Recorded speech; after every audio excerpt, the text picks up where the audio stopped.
You may love your job, but you can't deny the idea that you can quit your job whenever you want sounds pretty enticing.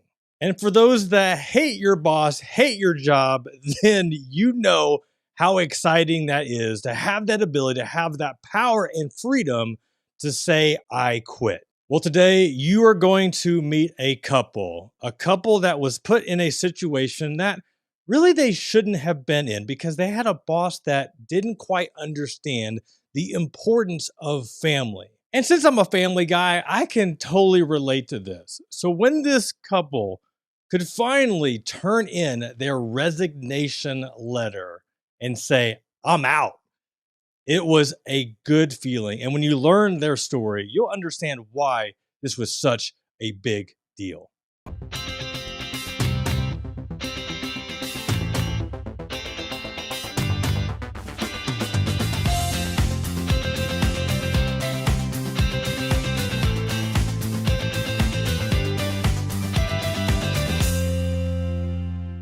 What's going on, y'all? Welcome back to Good Financial Sense. I'm your grateful host, Jeff Rose. Welcome to the channel. Today I have a special treat. I get to interview a good friend, a good buddy of mine. His name is Shane Sams. And if you don't know who Shane Sams is, at the end of this interview, you're going to be wondering, how did I not know who Shane was? Well, today you get to meet Shane Sams. You don't get to meet his better half, Jocelyn, but you still get to understand their story and understand why quitting their jobs was such a big deal for them. And you're going to learn an amazing journey of how this couple quit their jobs, began a unprecedented online entrepreneur journey that literally flipped their lifestyle upside down. All right, that's enough of me yapping. Let's go ahead and meet Shane Sams right now. Let's go. All right, so I got my buddy Shane Sams on. We've already had some friendly banter. Something I didn't mention yet. I just want to see a live reaction. So what happened with Kentucky, man? Oh, come on, man. That's how you're going to start this podcast? Oh, dude. I was watching that, and I just kept looking over at Jocelyn and saying, surely we're not going to lose this team. And surely we're not going to lose this team. And then my son looks at me and goes, Dad, are we going to lose to this team? And then we lost to that team. And I had to speak that weekend, man. And I just, and I loved the University of Kentucky, like deeply. Like I went there. I grew up in Kentucky. Christian Laettner ruined my life, all the stuff, right? And I walked outside with my dogs, and I took my dogs out after the game, and I just looked up at the moon, and I said, this game has no bearing on my life. I'm going to be okay. I'm going to walk in, and this never happened. I'm just going to move on with my life, and that's what I did. So I'm going to leave Coach Calipari to figure out what happened, bro. Yeah. The cats in the NCAA. I just love how you said they got beat by that team. Like you wouldn't even say their name.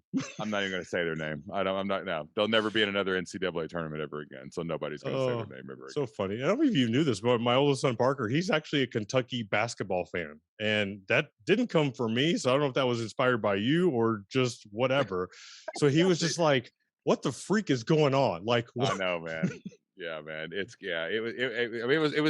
literally, I mean, they made it to the Elite Eight. That's the biggest Cinderella run in the history of the tournament. And sometimes just like life, man, you run into destiny and it gets you every time. Yeah. So. It was fun to watch. Not as much fun for my son, or I guess for you, but at least you can say that you were part of destiny, right? It's part of history. Part of history. Right. If you're going to start that run, start it by beating the greatest college basketball team that's ever lived, and then move on to the Elite Eight. That's what I say. That's awesome. All right. So as you could tell, Shane and I have some history. We've known each other for quite a while. Shane and his wife Jocelyn have an amazing story. One is it's just one of those stories like you don't get tired of hearing, and it's really one of those stories where okay, is it too good to be true? Did that really happen? And it's I mean, I've met Shane. We've hung out quite a few times. I don't know if we've done cornhole. I don't know if you did cornhole on that boat that one time, but we've done father son camp stuff together. So for those that don't know your story, I would like to know, what were you and your wife doing prior to what you are doing now, and kind of walk us through that journey real quick. Sure, man. Yeah, man. I listen. I ask myself every day if it's true. You know what I mean? Like I look in the mirror, I'm like, do I really? I literally was meeting with my team earlier, and I just looked at him like, we get to do this for a living. This is crazy, you know. But back, man, I did not always do what I do now for a living. I'm a podcaster and an entrepreneur and a speaker now, and I got a lot of stuff going on in that realm. But probably about 10 years ago, man, I was a school teacher in Southeast Kentucky. I was teaching U.S. history to teenagers, and my wife, she was an elementary school librarian. And every day, man, we would take our kids to daycare and go to school and teach, and then I'd go to football practice and Friday night lights and all that, man. And we were just like moving on, dude. Good enough life, just that American dream they all tell you to do: go to college, get a job, live paycheck to paycheck, get a little health insurance, and raise some kids, man. So what happened? So I mean, you're living the typical American 9 to 5. I mean, you got your summers off. I mean, unless I guess with football and stuff, but Football, there's no summers off in football practice. There's a summer, there's a gym in the winter, passing all summer, football practice in the fall. Winter, you may get like 2 weeks off for Christmas. That's about it. so there are many of us that we're doing our day to day, and we're Yeah. happy, we're content. And sometimes we'll hear something, we'll read something, and we'll say to ourselves, "Oh, that would be nice, if I could do that." You heard something, you read something that started changing your mindset. What do you remember exactly what that was? Well, I mean, getting to that point was a little longer than that. I really wasn't always thinking about doing something different, man. I mean, I just was trying to be a football coach, trying to win games, trying to, have a career and live my life, teach Sunday school, all that good stuff, man. And I was going to school every day, going to work every day. My wife would do the same thing. By this time in 2012ish, we had two kids. We had a little girl named Anna Joe. She's probably 18 months old this time, maybe a year old. And my son Isaac, he was 3. And honestly, we got knocked off our railroad track, man. Like we were on this path to retirement. Um, like a lot of working parents, I used to take my kids to daycare every morning, and my Mm. wife would take my daughter to her daycare center, and I would take Isaac to his. They went to two different facilities because one was for kids under 2. And I was trying to get my kid out of the car, Isaac out of the car, and I was like trying to get him inside. I was running late for work, and I was like, "Come on, Isaac, I gotta go inside." And he's like, "No, daddy, no, daddy, I want to stay with you, daddy." And I thought it was just like, they want to stay with you when they're little, right? And I was wrestling with him, and I was going, "No, daddy, no, daddy." And I was going, "No, daddy, no, daddy, stay with daddy." And I was like, "Son, I'm going to be late, man. I'm a teacher. I got to be there. There's other people's children are under my care. I got to go, man." And out of nowhere, man, this cold winter morning in a parking lot of a daycare center, my son looked up at me and said, "No, daddy, no, daddy. She scares me." And I paused, of course, because your kid's like telling you something like that. You're like, "What did you just say?" And she scares me. And I said, "Who scares you?" And my son told me the name of one of the workers in the daycare center. And I asked him, I said, "Why does she scare you?" And my son said, "She locks me in the bathroom, daddy, and turns out the lights." And, I didn't know what was going on right at that moment, but weeks down the road, we would find out that there was a lot of like abuse going on in this daycare center.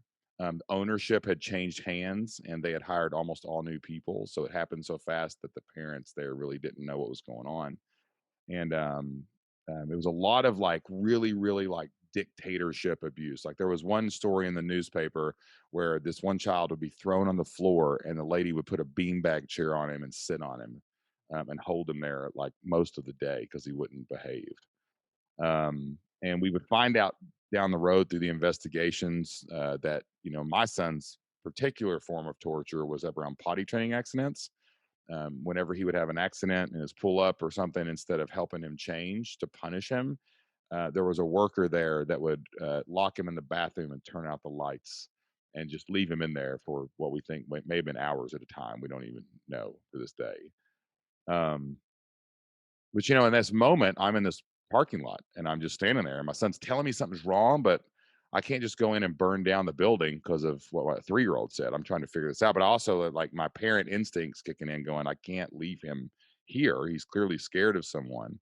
But I also had to be at work. Like I'm legally obligated to take care of other kids' schools and or other people's kids at school. And I was kind of like all society is. I was kind of brainwashed at the time, like work life balance. You got to balance your life and work. They're equal, right? That's what we're taught growing up. So I did the only thing, dude, I knew I could do. I drove Isaac down to my daughter's daycare center. There was a lady there that had kept him when he was a baby. And I said, "Hey, I know he can't stay here because he's over 2, but can you just watch him for a little while? I'm gonna run to work. I can't get a hold of anybody. Tried to call my principal, tried to call my somebody. I couldn't get a hold of anybody. I said, I'm gonna run to work real quick and tell them that I need the day off because I got to investigate something's going on. I drive to work. I get someone to watch my class.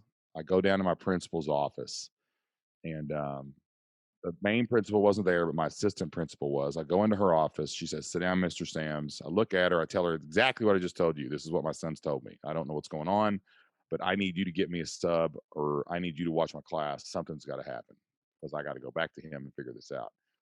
And my boss at the time, that principal, she kind of leaned back and looked at me and she said, "Well, Mr. Sams, is your son in immediate danger right now?" I'm like, "Well, no, I took him to a friend, but I can't leave him there. I gotta go back and get him. He's at another facility. They don't take kids over 2 years old." And she said, "Well, if your son's not in immediate danger right now, I'm afraid I can't help you. The day's already started. I can't get a sub, and I do not have my agenda is too packed to go watch your class all day. So I know your son needs you, but your job needs you too, and you're going to have to handle your personal problems after work." Now you can imagine knowing me, Jeff Rose. You know me that I was probably not thrilled in this exact moment. Like I was really mad. I was really angry. Like that's unacceptable. Like I can't do that. You got to let me off. Or what happens if I just leave? And she said, "Well, I mean, you can't just leave your classes. You could be written up. You could be fired for just leaving your duty with all these kids." And I was like, "Well, that's just what I'm going to have to do because my son needs me." And I left. And on the way back to Isaac that day, Jeff, I looked at myself in the rearview mirror of that car and I was just so angry. I was just so angry. I wasn't mad at like what I thought was happening with Isaac or my boss. Like I was really mad at myself. And I was really mad that I had traded away my life and my freedom for like a paycheck that never even made it. It ran out before I got the next one every time and like insurance. And like I just traded my life away and given someone so much power over me and my finances and my income that they thought they could tell me that my work was more important than my child. So that was where I actually had the turn of I made a commitment to myself in that moment that I would find a way to become and stay self-employed, so that whenever my kids needed me, I would never have to ask permission to be there again. So that's kind of what sent me down this rabbit hole, basically. Dude, this is a conversation that you and I have had several times, and I almost forgot like that was a story that we related to. And something I've not shared on the podcast, I don't think at all, was that our son, our youngest son, Sloan, had a similar incident at a Yeah, daycare, yeah, where he was being restrained by one caretaker. Another caretaker was basically shoving food in his mouth, forcing him to eat when he wouldn't eat. And that has been that was traumatic for him, and sure. something that he still is working through. And um, and it's been a hard journey. It's been a tough journey, and I was already an entrepreneur when this happened. But what I see now, and I'm grateful for, is that I'm able to spend time with him, more time with him when he needs that. I have Yeah, the ability to take him to school in the mornings and pick him up in the afternoons and don't have to work late. I get to coach, him in various sports, basketball mostly, and just amen. things that if I had a typical 9 to 5 job, like I wouldn't be able to do. And I clearly see that the freedom I have with my business allows me to invest more time into him, time that he needs. If he wants to be just a sound adult, and I'm grateful for that. And dude, I'm like thinking, gosh, like what a I want to say heavy way, but just I mean, it is a heavy way, right? To start, this interview, but gosh, it's so powerful and so impactful. And how awesome for you to be able to do that, to do what you did and stand up to your boss and stand up for your kid, Yeah, man. because many people don't have that choice, don't have that ability, or even have the courage to do so. What I've learned is though, like, I coach people now to start memberships and online businesses, and we've seen thousands of people like come through our stuff, and like I find that everybody kind of has a catalyst. They come from a place of inspiration or desperation that starts them down the entrepreneur path. Something makes the way that the world said was safe unsafe. And and like most people, man, it feels like they're running from something until they get the ability to run towards something, right? Like I was definitely running from working for somebody else, right? But now I'm always Mhm. running toward goals, toward dreams, toward these big things that we all see on the Instagram feeds for entrepreneurs, right? But at first, man, I just wanted to quit my job, but like there was no answer to quitting my job. Like I had a degree to be a teacher. I was a teacher. I was going to be a teacher until the day I died, right? Like that was just it. And I had to go on a journey to find anything, man. I actually didn't start with online business though, dude. Like I started like with manual labor stuff. I'd tell Jocelyn, I'm like, dude, I want to go be a handyman or something. I want to go get a like a tool belt and a hammer and go to the store and just go. And I'll just knock on people's doors and ask them if I can fix stuff because I only had made like $2,500 as a school teacher a month. So I was like, I need 50 people to give me $50, and I can, I need that's all I need. And it's $2,500 and I can make my job. But my wife was like, you're not handy. Like you're not allowed to fix things at our house, right? Like you can't do that, right? Like that's not what you're gonna do. And I like even said like, well, what if I mow yards? Like I can mow yards, right? And we were talking about it. And I'm like, she's like, well, what are you gonna do in the winter? You can't, like, it's Kentucky. It snows here. You can't mow yards in the winter. So like I tried all. I was just thinking anything I could do, dude. And ironically, I was out mowing my grass one day, and I had started listening to podcasts, but podcasts back in 2012 were not what podcasts are in 2022. Like they're an industry now of their own thing. And I was looking for business podcasts, and I stumbled across this podcast called the Smart Passive Income Podcast with Pat Flynn. And here was this guy talking about online business and how he had lost his job as an architect, and he had went out and he didn't know what to do, so he started a blog helping people pass the architecture exam. And a friend of his told him, hey, did you know you could make a study guide for that test, save it as a PDF, and people will pay you $19 for you to email them that PDF? And he's like, get out of here. So he tries it, and I'm listening to this podcast mowing my grass. I'm just, making my squares over and over and over like you do. And he's like, and the next thing he said, like, changed my life and my mindset forever on money. He launched this thing. He sent out an email and said, hey, if I make this study guide, will you buy it? People said yes. So he goes and makes the study guide, and then he gets a PayPal button or whatever he did. And he said, if you'll give me $19, I'll email you this. And in the first month, he had like 416 people pay him $19, and he made $7,900 in a single month. And at that moment, dude, my brain lit on fire. I was like, I only need 50 people to give me $50 to quit my job. Heck, my wife, I only need $50 more, 50 more people to pay me $50 to quit her. That's 100 people paying me $50 a month. This dude got 400 people to pay him 19. What if I could get 100 people to give me $50? I could make 60 grand a year. And I just freaked out, dude. I jumped off my lawnmower, ran inside. I Did you turn the busted into the mower off? Did you kitchen. turn the mower off? It may still be running somewhere, bro. I don't know, dude. Like I didn't look back at that point. And I told Jocelyn this story, and I was like, this is what online business is. Like apparently you can just, like, everybody that's connected to the internet can give you money if you can provide value and solve problems and sell things. And that started my journey Wait, hold on. toward an online What business, man. was Jocelyn's response when you came in? Jocelyn. Jocelyn was like, really? She's like, why don't you go? She goes, why don't you go finish mowing the grass? That was her response, right? Like, what are you doing? You know? But I mean, it wasn't like discouraging, Right.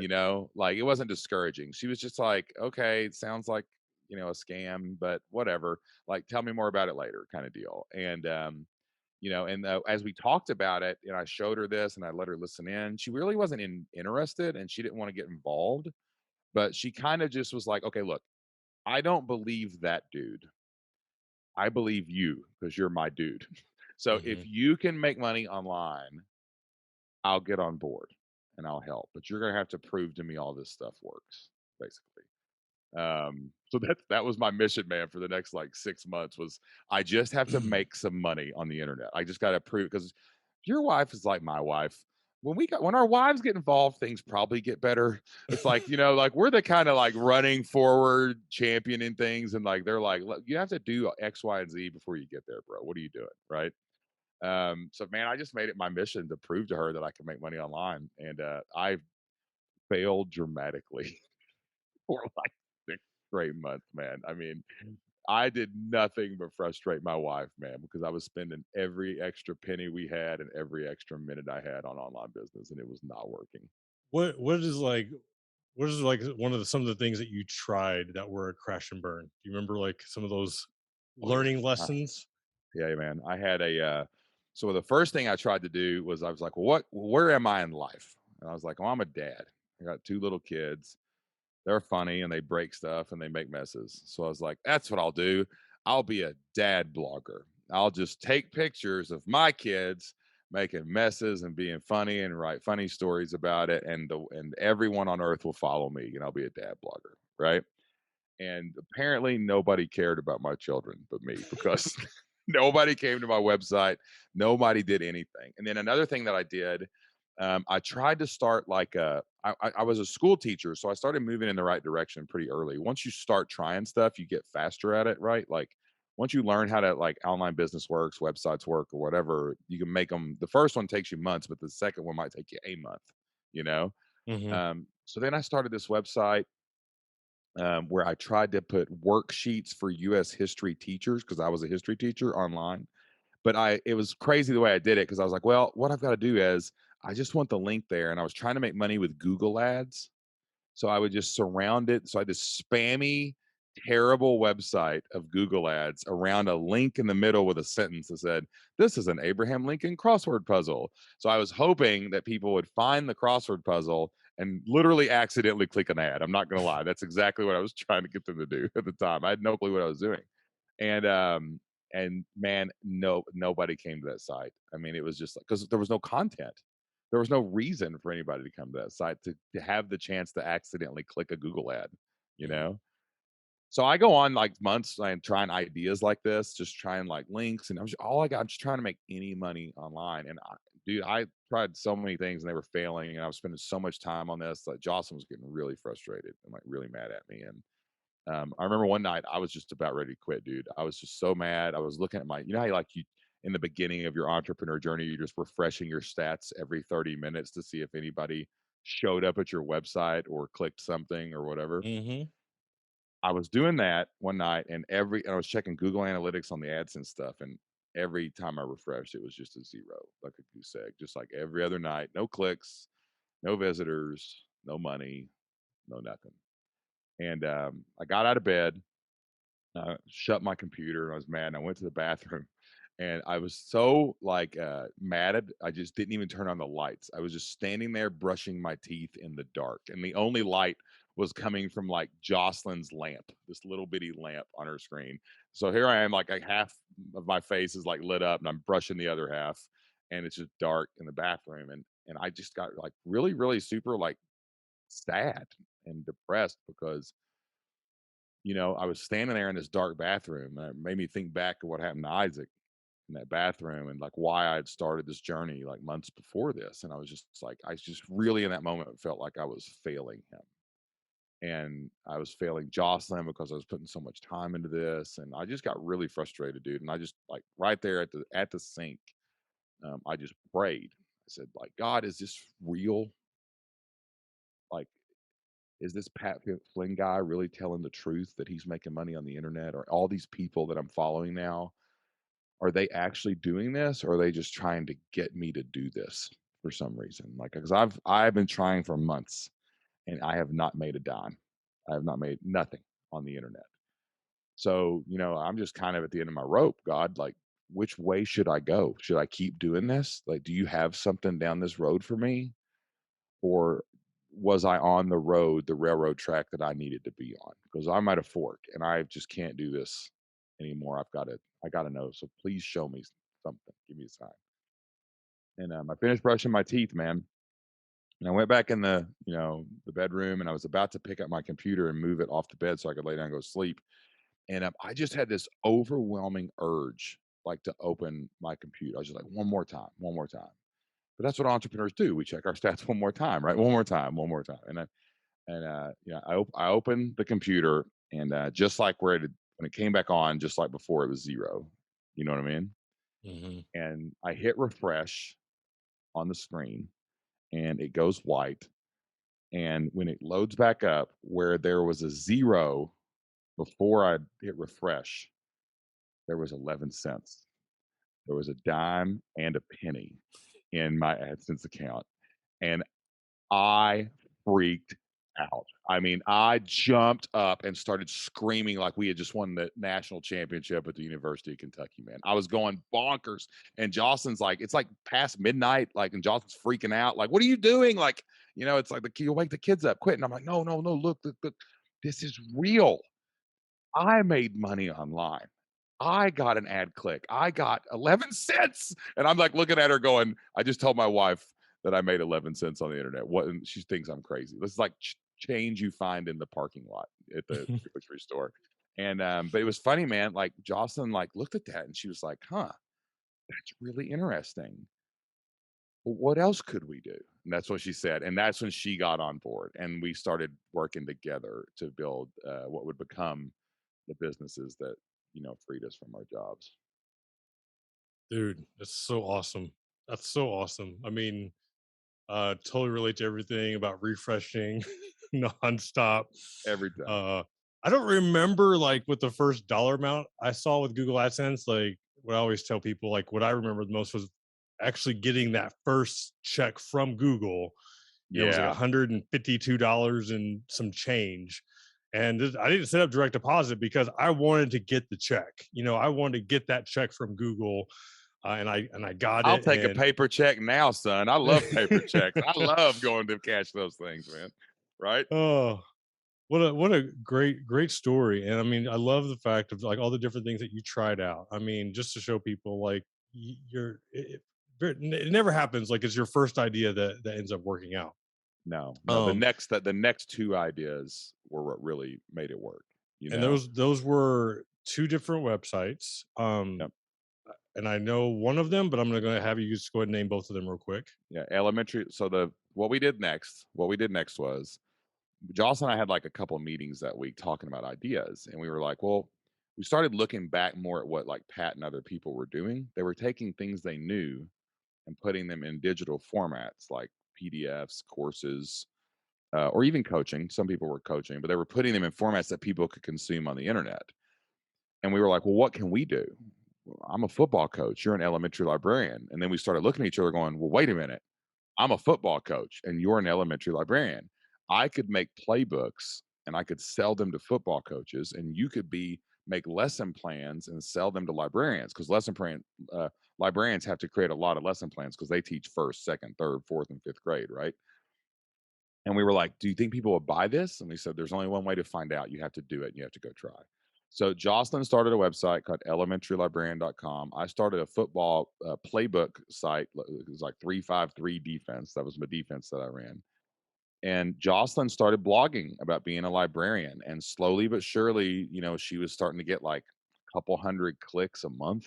Like people were coming to the site, just a couple hundred people. She started building a little email list. She was ahead of me. She was definitely I was trying to podcast. So I was recording some podcasts and I was starting to work on these playbooks. And Jocelyn started getting an email list all of a sudden. And we got it up to a couple hundred people on the email list over like 3 or 4 months. And we were like, okay, well, let's try to make these people these lesson plans and sell them. And I was like, but wait, let's ask them if they'll buy them first. Let's make them pay. And if they say yes, then we'll make them. So we pre-sold this thing. And I was like, what we'll do is we'll get a PayPal button and we'll charge like $50. If they do it, we'll make the lesson plans. And if they don't, we won't. And so we send in like, I think it was like late July of 2012. We send out an email to these people and we're like, hey, we're going to make a lesson pack for August. If you give us $50, we'll make them for you. Like all you got to do is click here. Right. And that changed, that email changed our life forever. In that very first sale we had 50 people give us $50. We made 2,500 bucks, which was one of our salaries as school Mm. teachers in Southeast Kentucky. Then we launched the playbook site. Jocelyn launches another pack of lesson plans the next month.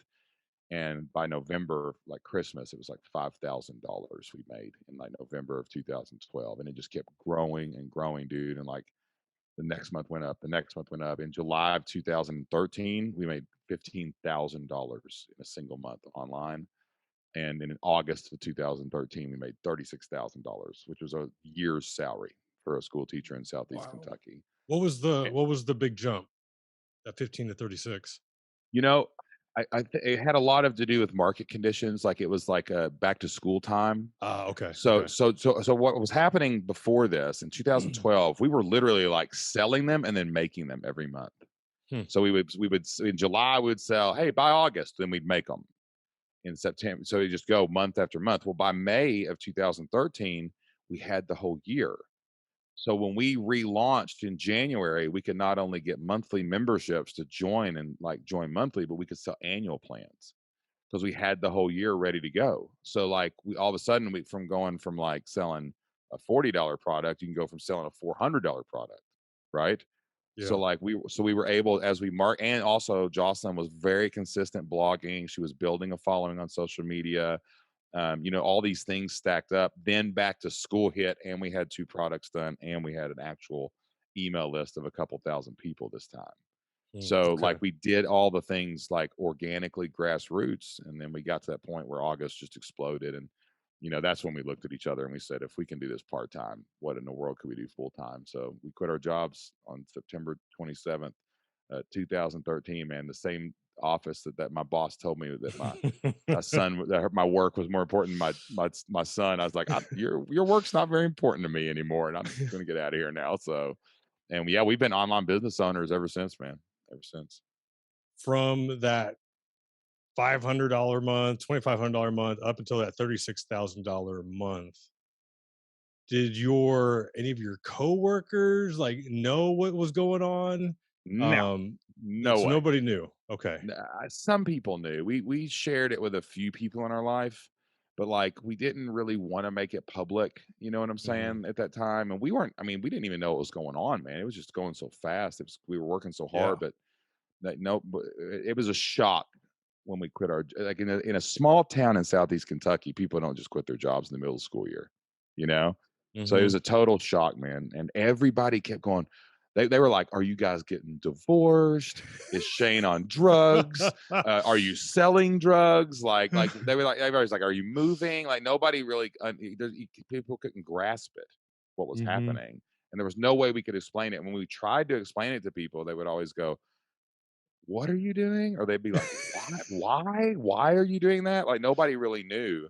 But what changed our life after this point, besides quitting our jobs and to get me what we do now, is like one person in we were teaching a small group at the time with like parents of younger children, and one of the people in there, her name was Lindsay. Everybody in the room was like, "What? Why?" But she asked Jocelyn how. She said, "How Mm, did you do that? How did mm, how did you quit your job? I've got a dream. I want to homeschool my kids. I would love to quit my mm. job. Can you teach me how to make money online too?" And we were like naive. We were like, "Sure, we'll show you exactly what we did, man." And like 4 months Oh, later, dude, she quit her job. yeah. And I'm sorry, what was she? What would she She wasn't a was in teacher it. though. Yes, she was. Okay. We taught it. It was very similar to what we were doing. We taught her Okay. how to do the lesson plan thing, but it was basically like teaching her how to make digital products and build an Oh, audience and sell it. And when she quit her job, we were kind of like shocked. We were like, wow, like if what worked for us and what worked, and we told Lindsay and it worked for her, like maybe this isn't bound by just teachers and other people. Maybe we could just teach people how to monetize the God given knowledge and wisdom and passions and skills that they have, just like we did. Um, and we thought about maybe starting a brand that would do that. But it was crazy. We didn't totally go all in with that idea until we actually met Pat Flynn. We actually Pat was having a group coaching thing called the One Day Business Breakthrough, and we bought 2 tickets to it so we could talk longer. You only got 15 minutes in the hot seat, but we got 30 because we bought 2 tickets.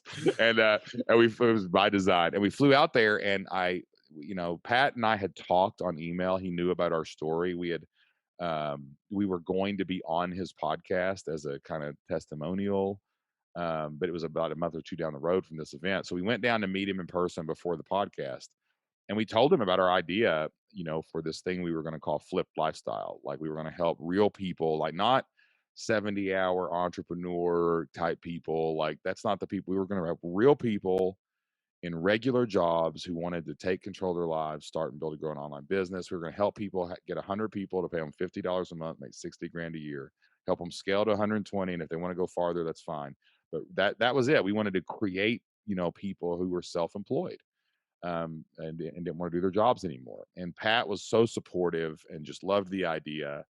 And then we went on his podcast, and we launched our podcast on his show, Hmm. and it just took off from there. And it got to the point where it became our life. Like, it's just like, this is now all we do. We ended up selling. We actually sold elementarylibrarian.com for over $1 million, that website, back in 2017, and we just went all in on helping real people, man. Just people like us from Southeast Kentucky go out and be. There wasn't a lot of stuff for people like us when we were looking on the business. It was all Grant Cardone stuff and Gary Vee stuff and that kind of person. And we were Mhm. like, what about the real people, the regular people who just want to quit their job? They don't care if they make $10 million. They want to make 100 grand and be with their kids, before and after school. And that's who we've been serving ever since we launched the podcast back in 2014. Dude, and it's been fun to watch. I know at some point in time, like, you transitioned to doing more like a membership, like the recurring Yep. revenue model. And I mean, as far as I know, like, you and Jocelyn kind of, I'm sure there's other people that are membership gurus, but when I think of that expression or phrase, like, I think of you two, because you really talked about that and you helped a lot of people transition to that more predictable recurring revenue model. So that's been fun, to see, and just to see all your guys' updates. I mean, you guys travel a lot. Your A kids lot. are Yeah. I mean, if we're talking about your daughters in cheer, and I feel like you're at some sort of cheer competition like I think every I think I weekend. I think I'm at more cheer competitions than I'm at my house at this point. I think that's pretty much where we've crossed that line. And like, cheerleading is a weird sport, man. Like, once you're in, it's a whole culture. It's a $3 billion industry. Did you know this? I mean, Three I'm not surprised. $3 billion. There's this one company called Varsity that kind of runs the whole thing, and it's just this machine, man. And you're watching your 10-year-old daughter. One, it's terrifying because they're throwing her 30 feet in the air, but she loves it. And then, like, you're seeing, like, we go to these competitions, there'll be 40,000 people there, and watching these events. But that's an opportunity I never would have gotten as a school teacher. I couldn't have afforded it. We couldn't have traveled. So that's one of those things that, when you become self-employed and you are an entrepreneur, you get a lot of can't miss moments, man. Things that seemed impossible before you knew they were possible, and then you start asking, what else is possible? I love how you said that you were a US history teacher, right? Yep. Yeah, so like you were teaching kids history, and now, with flipped lifestyle, I mean, you're teaching people to write their own history. Oh, that is good, bro. Oh man, I'm stealing that. I'll give you credit twice, and then it's mine. But like, I never thought about that. One of the things we say, we say we flip lives, right? Like, flip your life. That's our one of our trademarks. And but like, and I love telling people to change their family's future. But that's great. That's a great way to say that. Is like, you get to write your own history instead of being a footnote in everyone else's history. Mm, That's what mm. you are when you're an employee, man. Like, and I'm not saying anything bad about employees. Like, that's fine. But like, if you truly want self control and you truly want to, control every minute of your day, and you truly want to be able to shape how your family's future goes, it is true. You've got to take control of your income. Income equals freedom. You talk about good financial sense. The best finances are the ones you make and control.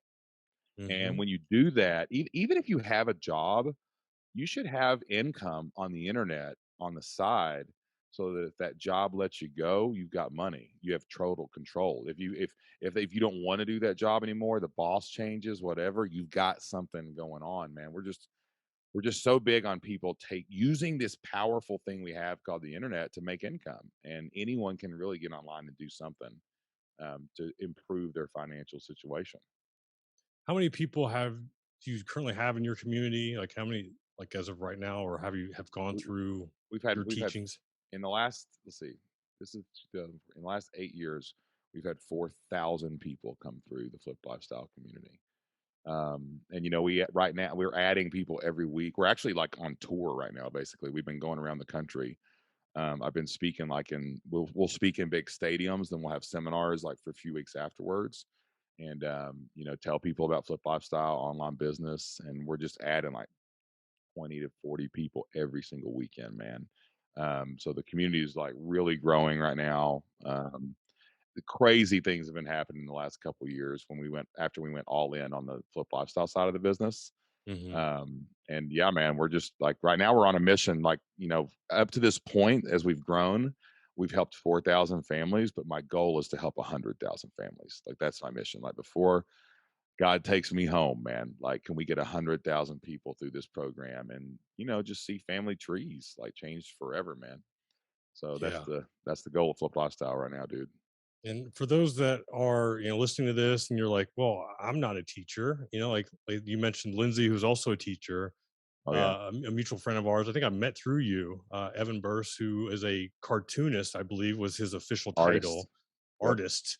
And I don't know if he quit his job or left his job. Like he worked for Marvel, I guess, for a Dude, he wa while. he was the dude that drew Incredible Hulk for Marvel. And, Like like, he hated working 70 hours a week, which is what you do at Marvel, right? And, he has a website called The Cartoon Block, and he teaches other people how to draw superheroes, just people who wanna get better at it. And yeah, he's got like 200 members or something right now, man. He's just got a full-time living. I just saw him. So we have a team of people that we've recruited. We bring our people from Flip Lifestyle on the road with us. And he was just at an event with me like last week. And I bring him in and he hangs out and you can look, it's a real guy besides me that does this. And he like teaches everybody how to draw a picture and like we have a blast, man, out on the road. I don't But know. yeah, we've had crazies, dude. You think he's crazy? Like, we got crazy stories. Like, there's this guy named Kenny Troiano out in San Diego, California, and I met him. He came to one of our events, and I met him, and he goes, "Man, Shane, I love chickens." And I said, "Chickens?" He goes, "I love chickens, man. I love chickens. I'm a urban guy, but I raise chickens in my backyard, and I just love chickens. I'm really good at raising chickens, breeding chickens, keeping chickens alive." And he goes, "Do you think I can make money on the internet about talking about chickens?" And I'm like, "Well, Colonel Sanders made a lot of money eating chickens, so I bet you can make some money raising chickens, son." So he talked about it. He starts this podcast called Bread to Perfection, where he talks. All he does is it's him and two of his buddies, and they just argue about chickens the whole podcast. He goes out and builds this little Facebook group, 500 something people, and he launches his membership, dude. And he's got 200 people paying him $40 a month to talk about how to keep backyard chickens alive. Dude's making 90 grand plus a year. And all he does is sit around and podcast about chickens, man. And it's like that's the thing is like when you can reach out and put your knowledge and the things that you love and the things that you've learned about and the things that you've lived through, and you can take that out and you can like help people with it or solve a problem with it or give people entertainment or information with it. Like people will pay for it. You don't need everyone in the world. You need 200 chicken loving crazy people that love chickens, and all of a sudden you've got a business on your hands. And that's what the internet has really made possible. Like, you love talking about having good financial sense, soldier we've talked about this. Like, you had this financial background, you're like, man, I can bring this through the internet to the masses, and I can monetize this knowledge and wisdom. And that's what the internet lets us do in almost any space. We've seen everybody from like farmers to pharmacists start online businesses and memberships and be successful. Dude, that's awesome, man. I'm glad that you mentioned the chicken guy, Kenny, Crazy. Kenny, because I mean that's the thing, right? It's like yeah, that's a great story, and just a good reminder, man. It's like you have a passion, you have a desire and you're willing to continue to test it out and not give up, I mean, the first thing might not be the thing, but eventually you'll be able to It's find often not. something. It's Yeah. often not. It's the people that how they say like 85% of small businesses fail or whatever, like on the SBA's website or whatever it is. That's just the 85% who tried their first idea. Those 15% probably tried the second, third. And Hmm. that's where the success actually comes from, is when you get past the learning curve and you can start trying ideas rapidly, you'll make some money. Well, Shane, we could talk A long hours time. about online business and family and everything else.